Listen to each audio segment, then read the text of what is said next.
Kali ini sebelum lanjut ke teorema selanjutnya, kita akan terlebih dahulu diperkenalkan dengan definisi barisan terbatas.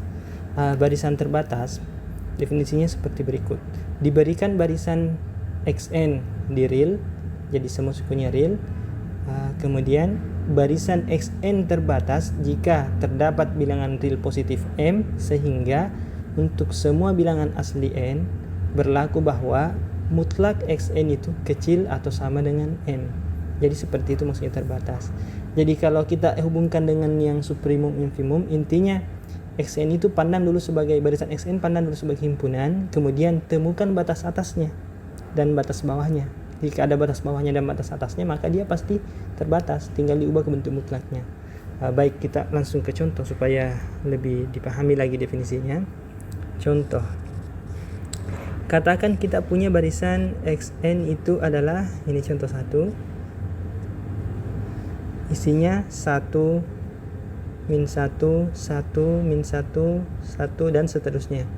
Sekarang kalau kita lihat, kira-kira setiap suku dari Xn itu selalu bagaimana? Ternyata selalu isinya 1 saja sama minus 1. Berarti pasti nilainya tidak pernah lebih dari 1 dan tidak pernah kurang dari min 1. Maka kalau kita tuliskan M-nya adalah 1, misalnya dipilih, ini kan katanya terdapat di definisi, berarti bisa dipilih, harus bisa dipilih untuk menentukan dia terbatas atau tidak. Pilih M-nya misalnya sama dengan 1, boleh. Maka nanti pasti diperoleh untuk setiap n elemen asli, maka berlaku Xn itu pasti kecil sama dengan M. Kenapa bisa? Coba, Xn-nya 1, betul sama dengan 1. Xn-nya minus 1, mutlaknya 1, betul juga sama dengan 1. Kalau kalian mau pilih M-nya di sini, katakanlah di sini kalian tidak mau 1, kalian menginginkan yang lebih besar, bisa pilih 2, 3, tapi jangan di bawahnya, karena di bawahnya nanti akan bermasalah. Seperti itu. Jadi bisa juga ini M sama dengan 2, sama saja benar juga. Contoh kedua, katakanlah kita Xn-nya itu adalah seper n. Seper n, jadi suku-sukunya itu kurang lebih seperti ini, 1, seper 2, seper 3, seterusnya. Kalau kita perhatikan ini, pernah tidak dia negatif? Tentu tidak pernah. 0 pun sebenarnya tidak pernah. Selanjutnya paling tinggi nilainya 1, maka M-nya bisa dipilih, sebenarnya 1 sudah cukup. Tapi kalau Anda memilih 1 juta, pilih 1 miliar, itu tidak masalah. Selanjutnya berarti untuk melihat terbatasnya, pilih M-nya, ya katakanlah kita pilih 3, tidak ada masalah. Sehingga untuk setiap n elemen asli berlaku bahwa Xn itu sama dengan seper n, ini pasti kurang dari 3, ya tidak? Atau sama dengan, kan tidak masalah, supaya mengikuti definisi. Kurang lebih seperti itu. Saya kira untuk definisi terbatas sudah jelas. Kita coba ingin memasuki teorema. Teoremanya itu berbunyi, atau teorema ini adalah keterbatasan barisan konvergen. Jika barisan Xn konvergen, maka barisan Xn itu terbatas. Jadi yang kita bicarakan di sini yang konvergen nantinya harus berakibat dia terbatas. Sebenarnya ini bisa dilihat contohnya, itu contoh 2 tadi. Contoh 2 tadi kan itu barisannya seper n kan konvergen ke 0. Bisa dilihat langsung bahwa dia terbatas, bahkan ada buktinya di atas. Tapi kita mau bicarakan yang lebih umum lagi. Yang penting diketahui dia konvergen, maka pasti terbatas. Selanjutnya, bagaimana cara membuktikannya? Ingat, di sini pernyataannya berbentuk jika P maka Q. Ini kita akan buktikan dengan bukti langsung. Bukti langsung itu bagaimana? Langkah-langkahnya, pertama kita misalkan P terjadi atau itu yang bernilai benar. Kemudian langkah kedua, tunjukkan Q juga benar, seperti itu. Kenapa demikian? Logikanya, jika P maka Q itu adalah pernyataan yang hanya salah kalau P-nya benar tetapi Q-nya salah.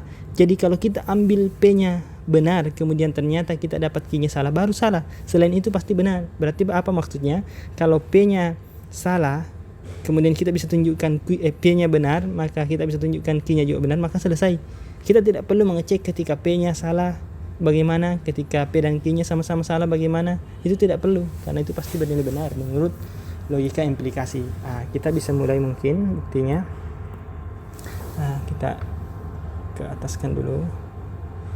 Buktinya itu berarti misalkan kita misalkan dulu P, berarti misalkan barisan xn konvergen. Katakan konvergen atau limitnya ke x. Jadi misalnya ke x itu misalnya konvergennya. Selanjutnya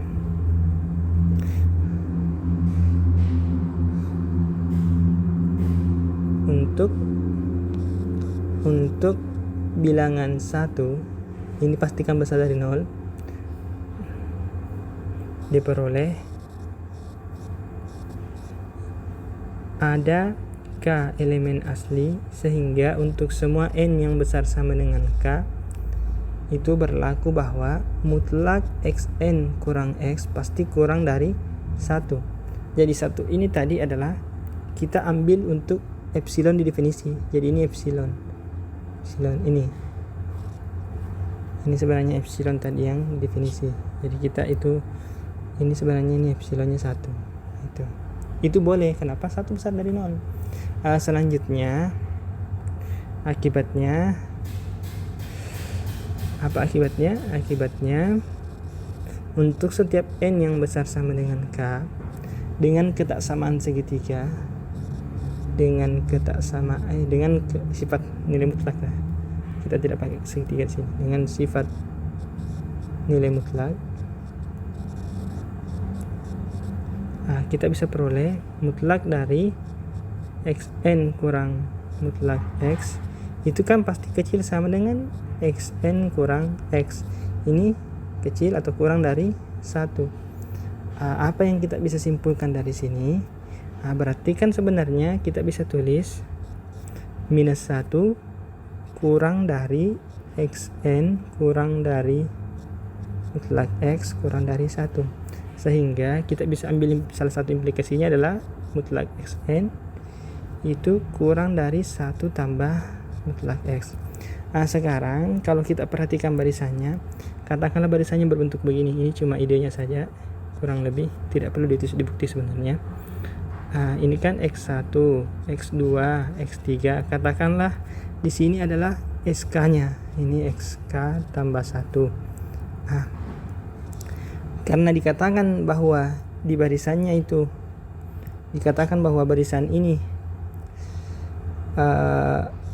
mulai dari suku ke k itu dari sini tadi, mulai dari suku ke k itu nanti mutlak xn nya kurang dari 1 tambah x, berarti ini semua nanti dari sini itu semua kurang dari 1 tambah mutlak x. Sehingga yang jadi masalah sisa suku x1, x2 sampai suku ke xk kurang 1. Sehingga bagaimana menentukan nilai m itu supaya bisa memenuhi semuanya? Berarti kita harus merangkul semuanya itu, membuat suatu bilangan atau mendefinisikan atau memisahkan suatu bilangan yang memuat itu semua yang paling besarnya. Kan ini semua dari ujung ekornya xk ini sudah pasti kurang dari 1 tambah mutlak x. Berarti m-nya pasti paling tidak 1 tambah mutlak x. Tapi belum tentu yang di depan sini lebih kecil, bisa jadi lebih besar. Maka kita ambil juga yang ini, tidak masalah karena dia nilainya itu berhingga. Jadi kita bisa pasti pilih yang paling kecil, meskipun memilihnya banyak kalau manual. Berarti kita bisa misalkan idenya yang ini tadi, m itu sama dengan maksimum dari mutlak x1, mutlak x2 sampai mutlak xk kurang 1 dan 1 tambah mutlak x. Seperti itu. Setelah kita pilih yang itu, maka langsung bisa diperoleh untuk semua n yang besar sama dengan untuk setiap n elemen asli berlaku bahwa mutlak xn pasti kurang dari m. Dan m ini pasti besar dari 0. Kenapa bisa m pasti besar dari 0? 1 tambah mutlak x pasti besar dari 0.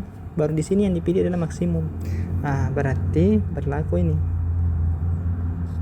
xn. Kalau xn-nya adalah mulai dari n-nya 1, berarti ini ada. Kalau ini lebih besar kan tidak masalah. Kalau ini lebih besar tidak masalah juga. Kalau xn-nya itu melewati suku ke k n-nya, berarti ambil yang 1 tambah mutlak x. Benar juga. Sehingga kalau ambil yang paling besar di sini kan tidak ada masalah. Jadi terbukti.